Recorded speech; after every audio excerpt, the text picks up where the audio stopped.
জঙ্গলে ঘুরতে গেছিলাম, এই জায়গা দিয়া জঙ্গলি বড়ই টোকাই লইছি। বড়ইগুলো হালকা টক হালকা মিষ্টি লাগে, আর এই লবণ এখন বইয়া বইয়া বইছি এগুলো সাবার করতে, এগুলো খাইতে হইবে ভাই, বুঝলেন? ছোটকালে মরিচ, লবণ আর সরিষার তেল এই গোলাইয়া এরপর লই যেতাম জঙ্গলে। এরপর ওই জঙ্গলে ছোট ছোট গাছে বড়ইগুলো হইতে, টক বড়ই, হ্যাঁ, এইগুলা মনে করেন মিক্সড করিয়া খাইতাম।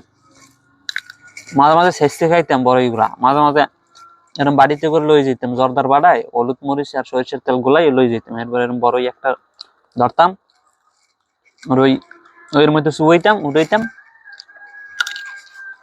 একটা কামড় দিতাম, সেই ফিল।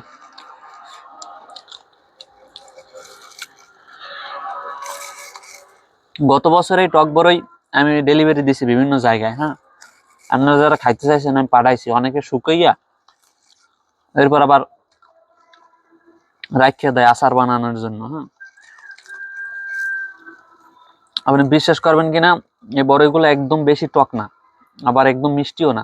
টক মিষ্টি এক ধরনের বড়ই আছে না, এগুলো হচ্ছে সেইটা।